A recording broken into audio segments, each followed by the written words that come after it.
You are listening to the We Are West Ham podcast. You might even be watching it on YouTube, actually. But it's me, Will Pugh, and I'm back with the opposition view ahead of Saturday's trip to the Emirates Stadium against Arsenal. And welcome, very welcome indeed, back on the We Are West Ham podcast. His friend of mine, colleague of mine, friend of the show, Dan Cutts, big-time sports journalist, editor extraordinaire for The Sun, and, of course, huge gooner. Cutsy, it's wonderful to speak to you again. It's been a bit of a while. In the time since we last spoke, Arsenal have been quite good. West Ham have been abjectly rubbish. It seems like the norm has been restored again.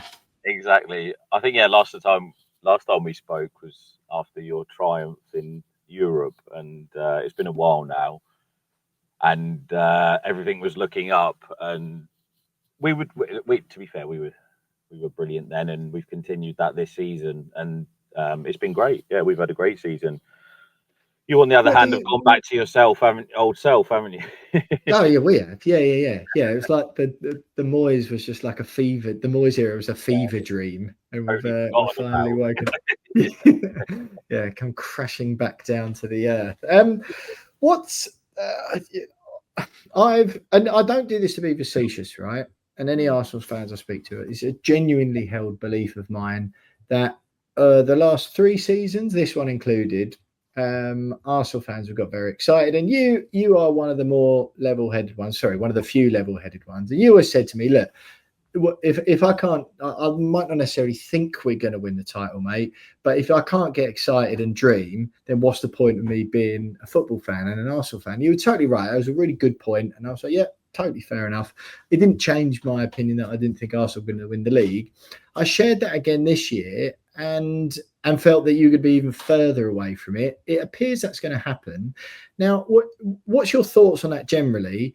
And then I'm going to ask you about Mikel Arteta as well, because when I say that, people hear it as a bit of a negative, Arsenal fans, a lot of the time. And I'm like, no, you're so much better than you've basically ever been for the last, 15 years, or certainly since I was very young. Mikel Arteta's done an amazing job. He's got you to 98%. And it just so happens that Man City have been at 99, and then Liverpool this year are probably, maybe you've dropped to 97, and Liverpool are going to do it with 98. I don't think Arsenal have been bad at all. You've been much improved. Just I basically think not winning the league isn't a sign of failure. But just give me your thoughts about Arsenal, Arteta, and all of that stuff. So again, Arsenal, it's been another brilliant season, and we have. Do you think? Sorry to interrupt already. Really? Like we've lost like 2 games all season in the league. Like, people forgetting that. Like, there's this like misconception, I think, that because we got knocked out of the FA Cup by Man United, which was a disaster, don't get me wrong, we're still in the Champions League and got through that that group phase really easy. We're second. Did you get in the draw? It was just now, wasn't it? The draw. Yeah, was it PSV that they got in? Oh, is it? Yeah, back another tricky one. Yeah. Classic Arsenal getting difficult cup draws. To be fair, they did get on the wrong side of the draw, though. Will they are on the Real Madrid side of the draw, which they didn't want. Fair enough. But you've got to get through them first. But yeah, it has. And yeah, not just So into the knockout stage of the Champions League, second in the league. Liverpool having a slight wobble, which is nice to see. Got Man City the weekend, haven't they? And then I think they've got Newcastle the weekend after. So could be in with if Arsenal win on Saturday, and then the week after we've got Forest in midweek. So there's another tricky game, but it could be in within a few points. And the Champions League, the Carabao or League Cup or whatever it's called, Carabao Cup exit to Newcastle was a disaster. The first leg was embarrassing in the sense that they missed so many chances, and then they just got beaten by the better team on the night. In the return leg. Like, outside of that disastrous FA Cup defeat on penalties and the getting knocked out by the better team in the semi-final of a cup, it has been a really good season. Like, I don't know what you can only really judge a season after. At the end of it. it. Yeah, so Yeah, like totally agree. as I was going up to this point, that's been good. Like they've got ridiculous amount of injuries. They're clearly there's a clear agenda by the BGMOL. I'm joking. There he is. yeah. I'm joking, of course. But You're not though, are you? There's a little bit no, of you. there's not. I'm one of those few Arsenal fans that I just think they've been on the wrong side of some horrendous decisions this year. Miles Lewis-Skelly being the worst of it, but I mean everyone's on the Arsenal. Studs down the side of his shin. You can't get away with that. And some horrendous injuries which they've had. They have had a strong season. It's been really good. But I know I know what we're going on to the Arteta thing. Will I know exactly what you're saying? I think that he's been there a long time. People forget that now. I think he's into his 4th or 5th year now. Yeah. I know he's won an FA Cup, and as he pointed out, some charity shields or whatever that competition's called now. But there is a time where you have to deliver trophies, and especially when you spend the money Arsenal have spent, which they needed to invest in the squad. I'm not denying and saying that as a criticism. The squad, when he got it, was an utter disaster. They needed to spend that money, but they have spent that money now. And it's very much Arteta's team now, isn't it? There's none of those. They know how to play it the way he wants to play now. Every player was bought specifically to play his way. And I think he's now feeling the pressure somewhat, as much as the fans, that you can't just keep like being 1 point. Like they've been unlucky in the sense that they've been up against very, very good teams in the league and have been a point behind both of them for the last 2 years. Yeah. There's like, but there needs to be a point where you're a point ahead and like you need to get it over the line, and like you need to deliver trophies. And when you get to this stage, there's a point where it might drop off at any moment. Look at Man City this year; they're going to have to go and rebuild. Mate. Yeah, it could just over time, players age, whatever those different reasons might be, and you have to rebuild again. So this is their opportunity, and they need to deliver this year. You know what I find interesting with that, mate, right, is that when conversations like that happen and when managers like Arteta, and I found the same happened so badly with Gareth Southgate, right, when people just do the trophies thing, it just reduces what is actually an enormous achievement. Like to take Arsenal from where they were when Arteta arrived to where they are now. All right, he might not go over the line in the Premier League, but the fact you're even in, and I don't mean this in a patronising way, I mean it generally, right? The fact you're even in the conversations about title races now is an enormous achievement in itself. All right, you know, you might want him to go a little bit more, which I totally get. And I found that with Southgate when they go, I didn't get over the line. It's like, all right, but we watched England in a World Cup semi-final for the first time since I was born, and two European finals. Like, didn't win it. What? So he's rubbish then, is he? So he's rubbish, just the same as the rest of them. And same with Arteta. Oh, Arteta's rubbish. Is he just the same as Unai Emery? Is he? And like George Graham, and he's just. It just really. I'm not saying you're saying this. That sort of chat just annoys me. And I just wonder, because you're quite informed and actually level-headed and sensible about Arsenal. I get that, and I totally. I'm with you on the Southgate thing as well. Is like he's given me memories that I literally, with my dad and my family and stuff, that I will never forget. Like they'll be there for a lifetime, and just because. And it is sad, and it's like a what if, and all of those type of things that we like, and the mad party that we would have all had afterwards, celebrating for about 2 months, and we managed to get over the line. I'd still be drunk. Yeah, exactly. I'd be the most drunk man in New York now if we got over the line in the Euros, and that was months ago. But I do agree, and it's like it's kind of like the journey is, if you can't enjoy the journey that you go on, then what's the point? Like, what's the point? If you're just going to be happy until the very moment you secure the Premier League trophy, it's always it always annoys me. I'm the same as you, I think, in this. It's like whenever anyone comes out, the celebration police come out and like, oh, they're going, like, one of the pundits on Sky will say something like, oh, like they'll go and what they haven't won the league. They're celebrating like they won the league, and they're at like Brentford or something like that. And it's like Brentford are celebrating like they've won the league. Well, yes, they should be celebrating. Like it's fun, because like, they're Brentford. or any club. It doesn't matter who you are. Like if you can't celebrate winning, whatever that might be, whether it's winning one game of football or a trophy, then what is the point of doing it? Like I come to work, and if I have a good day at work, I'll go for a pint after work and celebrate that success of having a successful day at work. The only problem is, though, you do celebrate them like goals, don't you? Yeah. Take your shirt off, twirling it around the head. Yeah. Exactly. I've been in HR many times because of it, it always is a bizarre one to me, Will. So, to bring it back, then you do feel that. Is it one of them where you think Arteta's the problem, or because I think the last 2 years the difference has been strength in depth. Man City have just got that little bit more quality to come off the bench when it gets to squeaky bum time in the season, and like you lose Bukayo Saka and you not go off the rails, but City have just got world class talent. It's such a cliche, but they really have. They got 2 world class 11s, haven't they? And it's like injury, no worries. Like you've just hit the nail on the head.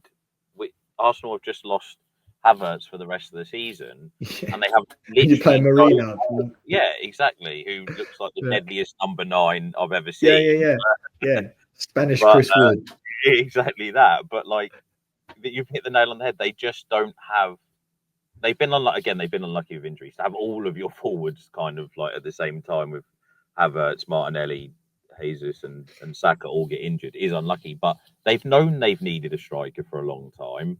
Even with those players fit, they still need a striker, and they haven't done that. And that's what other big teams have gone and done. I always thought Liverpool and Man City did that really well. And Arsenal started to do it. Like they did it with David Raya, which was one of my favourite signings because they had Aaron Ramsdale, who I thought was a really good goalkeeper. Yeah. And like would have done them totally fine, but they decided to go and get a better goalkeeper. Yeah. And you don't want 9 out of 10, you want 9.5. Yeah. Exactly that. And I feel like they haven't delivered that with a striker. They haven't had a striker where they've had good strikers. Like Havertz is a pretty good striker. He's done really well since he's come in. I'm really a big fan of Kai Havertz. He gets a lot of criticism, but I think he's been really good since he came in. But like they needed to go and get another striker, better player to play in that position, and they didn't deliver that. And now it's come back to bite them on the arse somewhat. And that doesn't happen like Liverpool bought Darwin Núñez off the bench against Villa at the weekend. Yeah. In midweek, and he cost 75 million quid. Or Marmoush will come off the bench for City, who they signed in January. 65 mil, wasn't he? Exactly, something like that. There's investment off the bench, and again, there's been really great investment in that Arsenal squad, but there's been some mistakes made now, and I think that's kind of come back to haunt them somewhat. But going back to the Arteta thing, I mean, if you can tell me a manager that is better than him in the world at the minute, there's very few. Like, who are they going to get in that is going to be better than Mikel Arteta? I always talk about it, right? I think of managers with football clubs about, like, I describe it as playing how they play their hand, and like the hand being the quality of the club structure, the type of owners you're working for, the way the recruitment department's set up, and how much money they've got to spend, right? That's your hand. You pick up your deck of cards and you play them as best as possible, right? Brentford's hand is like decent or Brighton's, for example, is decent in the way their clubs run brilliantly. They haven't got sacks of cash and an enormous fan base or whatever. So, but they maximise their hand all the time, don't they? And managers come in and they're able to do the same. West Ham, for example, probably you'd say the hand is good on some ways, but isn't great on the others. In that, you know, the type of owners we've got and their style of football club management. You know, you'll have plenty of people who describe it as terrible, but it's somewhat a bit chaotic. Doesn't always seem super professional. And it rubs a lot of people up the wrong way. The stadium we play in, And ultimately, we've got some money, but it's not at the same level. And that's why I think David Moyes' achievement was so unbelievable at West Ham. And the more time goes on, the more amazing it will look, is because he played the hand that is West Ham United as well as he could. And the same with Arsenal. I just think, you know, I don't know. It doesn't feel like you haven't spent money. It feels like if the money was there and you could bring in that couple of little bits of quality, you're only 1 or 2% off. It just, if Mikel Arteta walked out tomorrow, who comes in? Like, I agree with you 100%. Like the hand thing is a great example of that. Will with that it's not a fluke that Miles Lewis-Skelly and Ethan Nwaneri are now first team players, because over the last 5 years he's tried to transform the academy, like what they do in the academy, and trying to implement his style into the academy. I know he has a lot of discussions with the youth coaches there about it being a place where players can come from the youth team into the first team, and you've watched players do it over the years, but that's continuing at Arsenal. And it's not a fluke that they're like fit, like they look like England internationals, those two players, straight away. Like they'll probably get called in the England squad. And that's because Arteta has had a hand in their upbringing. He's probably been in there since some of those kids were like 12, 13 over the last 4 years. Yeah. They are taught the way that he wants to play the game in the first team, have been brought up like that, and it's now working. Like so, and all of those facets that come with Arteta that people don't really see that happen behind the scenes. Yeah. It's like the invisible stuff, isn't it? Exactly. He's made them into a professional outfit again. Yeah. He's made Arsenal a huge club. Actually feared and no one wants to play you anymore, do they? They used to, in Wenger's reign, no one was that scared of Arsenal, were they? Oh, it got awful at times. I remember times under Emery at the Emirates when like Wolves and teams like that would come, and this is no disrespect to Wolves or anyone like that, but like they come to Wolves, but okay, well this or West Ham would come and they wouldn't fear Arsenal and roll over. Yeah. They were on 6 points a year at that point still, but you get my point. Is like he's brought that fear factor back, and in Europe no one wants to play them again, and it's like there's a big club mentality about it again, which was dying before he came, and he's made them. He's literally lifted the club up from nothing. The atmosphere, not as much this year, I get the impression, but especially a lot last year when they got close. I've never seen the Emirates honestly like it. It compared with like times at Highbury, which I remember was special when I was younger. Like it got to that level of excitement and everyone's chanting, and like it was a proper siege mentality. You still do that back. You still do that tragic North London Forever song? Yeah, do you still do that Bubble song that's quite tragic? Well, the really cool traditional historic Bubble song. Yeah, I'll take your point. Right, listen. Before the game, Daniel, I've got a meeting in 3 minutes. So, okay. You want a prediction before that time? No, just talk to me about the game on Saturday. Give me everything you've got. How Arsenal are going to set up? How fearful you are of West Ham on a scale of, or you can pick between 1 or 2 out of 10.